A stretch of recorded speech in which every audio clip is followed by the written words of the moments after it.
Bandito. This game is smaller than my piece of bread. See? Smaller than my piece of bread.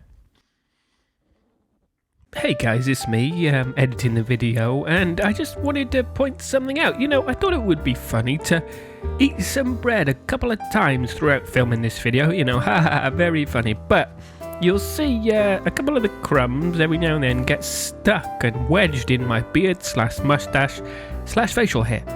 And they persist, you know, throughout the video. You'll see a couple of them popping up every now and then.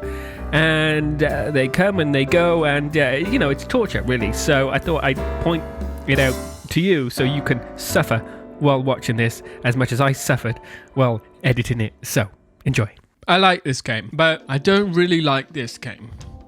But I like this game, but I don't really like this game. I like this game, but I don't really like this game. I like having this game, but I don't really like this game. But it doesn't matter.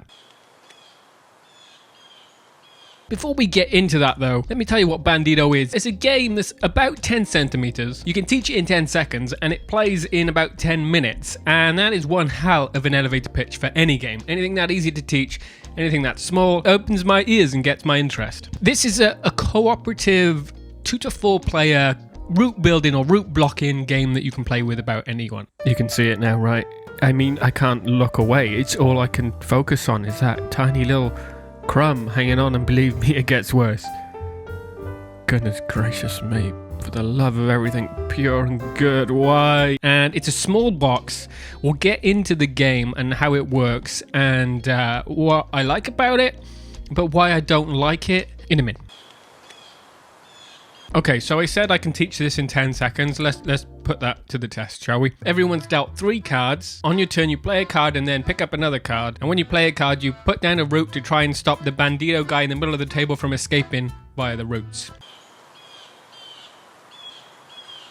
I mean, that really is it. You have 3 cards, and on your turn, you choose one of them, and you put it down, and you draw a card. And you see there's this guy in the middle with all these paths and he's trying to escape, and the aim of the game is to cooperatively stop him from escaping by putting down these routes and blocking them. And the way that you do that, the way that you block those routes is with these cards, or you create like a loop so he can't escape. You can't like block a path with a path, but other than that, there's not really any other rules. I mean, you can't show people your cards and say exactly what cards you have, but you can still cooperatively work together and be like, I can take this area, I've got that sorted, I'll take this side. It's really simple. It's really small. The production quality, as you can tell, is really nice. The box is nice. The cards are good quality. They're small enough to shuffle well. I think the design of the whole thing and the kind of aesthetic is quite nice and quite cool and quite cute in a way. I mean, here's all of the rules.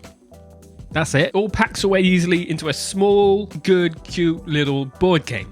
It's the perfect game to introduce to anyone because there's no rules overhead, and it's pretty good. It is a really easy game to play, but the thing is with Bandito is it's got table presence. Forget flipping table presence. That crumb still stuck in your mustache has got facial presence. Goodness gracious me, I'm trying so hard not to look at it, but it's all I can focus on. I should have just brushed out my beard.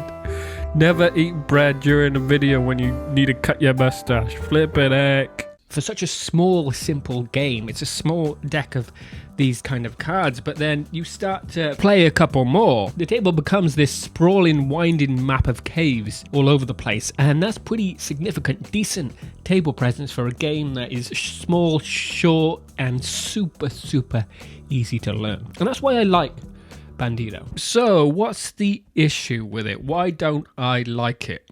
Well, Bandito's a game I've played a lot with a lot of different people, and I bring it with me and it's easy to do and bring straight to the table whilst you're chilling, chatting, having a nice time, kind of settling in or whatever. The perfect coffee break game, the perfect introduction game. And the more you play this game, the more you see the holes in it. From my experience, the thing with Bandito is the first couple of hands, the first couple of plays of the round really make a difference to whether you're going to win this game or you're going to lose this game.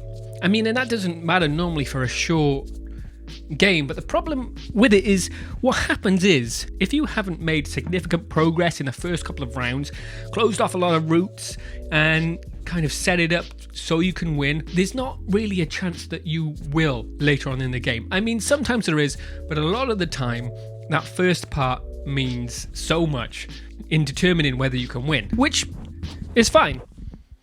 But that is kind of random. It depends on the starting hands for the first couple of rounds. If you don't have good hands, if you don't get those route closing cards, sometimes you just can't close off routes. Sometimes you're just making a bigger and bigger and bigger cave system with more and more openings, which I mean is fun. But you get to this point in the game where everyone kind of knows you can't win.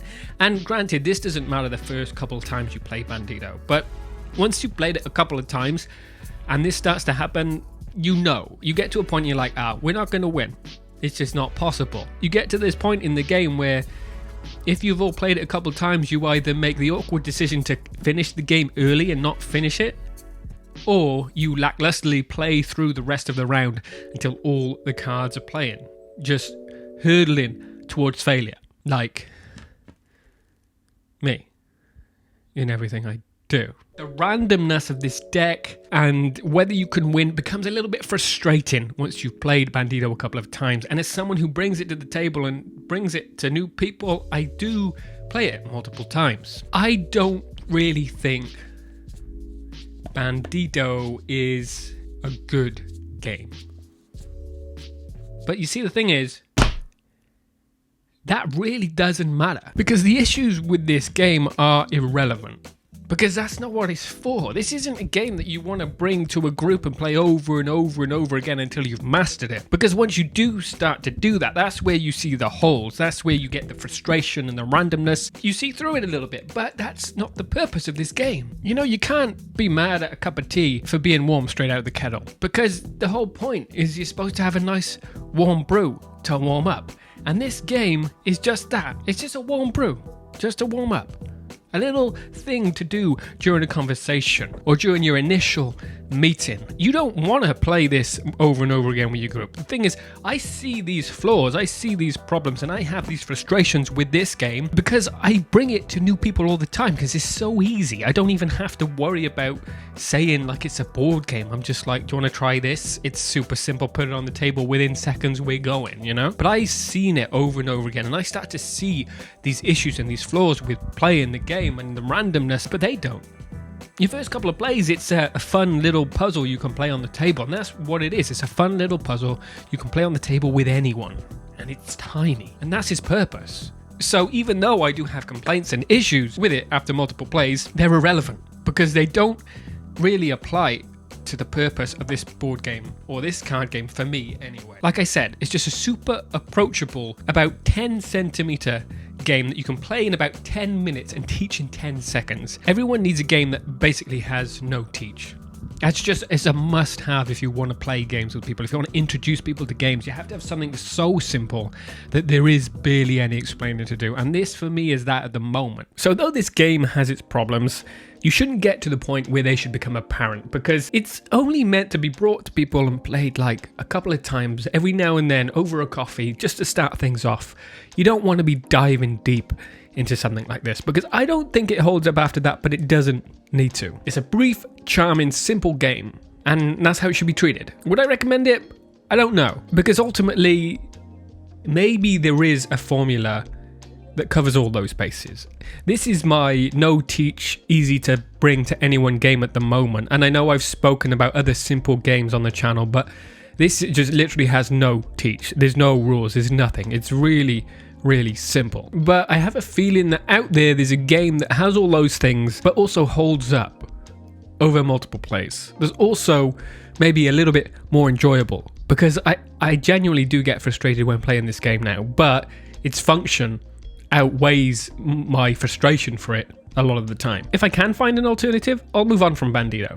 If I can find a short, small, easy to teach, well-produced, fun game that holds up over time, then hey, why wouldn't you want that? But at the moment, this fills a very important specific gap in my collection, and it's staying for now.